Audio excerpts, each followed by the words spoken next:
Hi everyone! Before we get into today's video, just a quick reminder, if you enjoy my content, please give this video a like, and if you have not already subscribed and you want to see more, definitely hit that subscribe button and the bell icon that will give you notifications whenever I post new videos. Other than that, I hope you guys enjoy, and thank you so much for being here.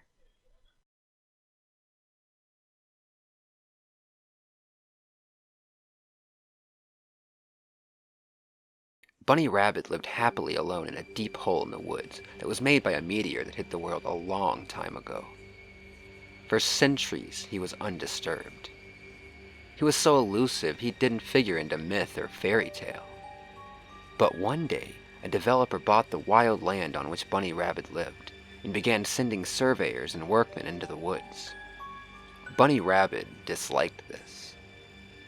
He clawed the surveyors to fleshy shreds and performed black magic on the workmen until their sanity turned inside out and they could no longer continue their work. The developer reported to the police, who duly investigated the surveyors' grisly deaths, but their findings were inconclusive and they soon gave up. The invertedly sane workmen, however, gabbed in their snugly fitting straitjackets about an evil bunny man who performed horror spells in the woods. One day, a doctor recorded their gabbings and published them in a book called The Evil Bunny Man and Other Modern Terrors. A cryptozoologist read the book, gathered a team, and ventured into the woods. He brought his son, Charlie. For weeks, the team traversed the wilderness, examining and recording their findings. They were about to turn back when they came upon a hole. This was Bunny Rabbit's meteor hole, and he disliked that the cryptozoologist had found it.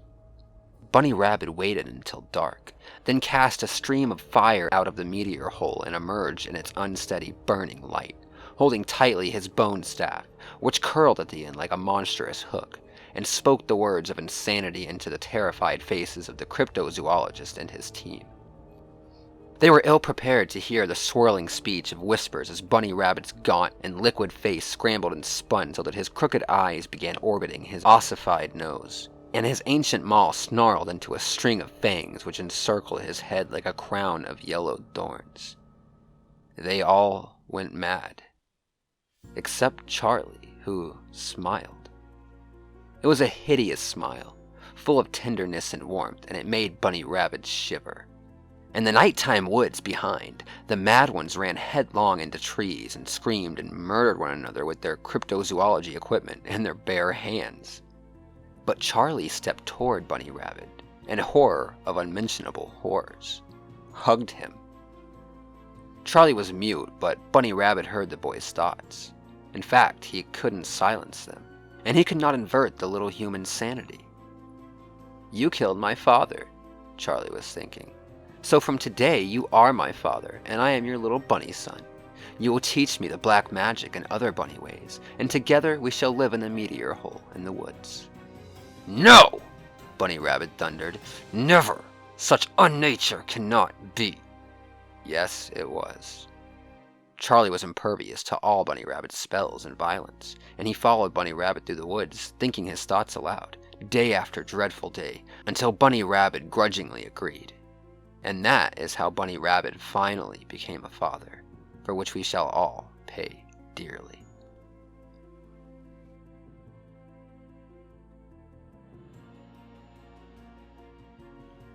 Years ago, I was a homeless 17-year-old desperately trying to survive while finishing my education. I had found a small rural home that had been abandoned for a few decades and thought of it as the perfect place to seek shelter until the high school was up. I set up shop and was happy with my location, until about a month later when I woke up suddenly in the middle of the night. I heard a wheezing noise and thought it was some kind of sick animal in the house, so I laid back in bed. The wheezing noise didn't stop, and I slowly realized it was the sound of a human wheezing. I had no weapon on me and began to freak out a little. Just as I tried to jump out the window and make a run for it, a little boy limps into my room and says, "Can you help me?" Half of me wants to help this boy with whatever he needs, but the situation just doesn't feel right. Something feels off. We stare at each other for a few seconds and he says, "Can you help me, sir?" I step back down onto the floor and say, "Who are you?" "Don't look in the cabinet," he says, and he leaves. I didn't see him for another 2 weeks. The next time I saw him, he said, "Don't look in the cabinet." Again.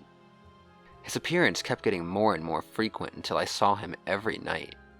He always said, "Don't look in the cabinet." I knew he was referring to the kitchen cabinet, so I decided that I'd just leave it alone to avoid angering the ghost of this boy. I always thought maybe his ghosty toys or something was under there, so I just left it alone. He always wheezed and said the same thing, but he had said a few sentences to me and seemed somewhat friendly for a spirit ghost thing. I guess I got used to him so much that I wasn't scared of him anymore. A few years later, the house was now in the past along with the ghost boy. I lived in a house I had bought with a job and a girlfriend, but I still had to drive by the house about once a month. After a while, they tore it down and it hit the news. Back in the 50s, a family lived there with their disabled boy that they kept in a cabinet. He died at the age of 10 of pneumonia in the cabinet, and the family freaked out over someone finding out about it, so they abandoned the house. In the hot, dry climate of California, his body had mummified completely in the cabinet, and I assume his ghost came back to me. I guess he never wanted me to find his body.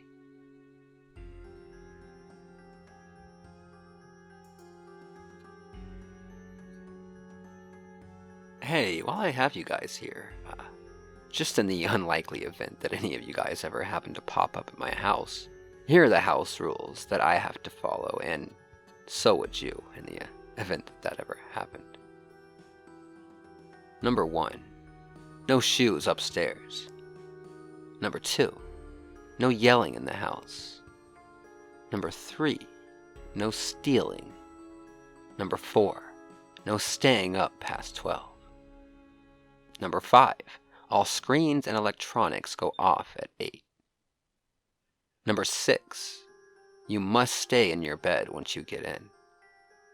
Number 7, do not get up unless you need the bathroom. Number 8, ignore any footsteps. Number 9, when turning off lights, never look back. Number 10, go down the stairs as fast as possible. Number 11, do not answer the phone after 9. Number 12, if you wake up after 12, do not open your eyes. Number 13, if something is at the door after 12, do not open it. Number 14, if you feel like something is following you, get back to bed immediately. Number 15, if you're sleeping in the guest room, you must keep a Bible by your side. Number 16, if you hear anyone tell you anything after 11, ignore it and shut your eyes tight. Number 17, if stuff is being knocked around, you must stay still and wait for it to pass. Number 18, don't look out any windows after 1. Number 19, if you see something in the hall, run. Number 20, if the paintings on the wall start moving, get out of the house and leave the premises. Number 21, don't look back.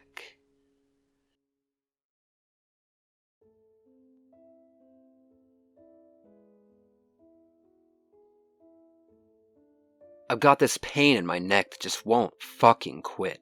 It aches and it throbs and it burns, and it feels like I'm fucking dying. It's this fire in my bones that won't be quenched, and I swear I think it's driving me insane.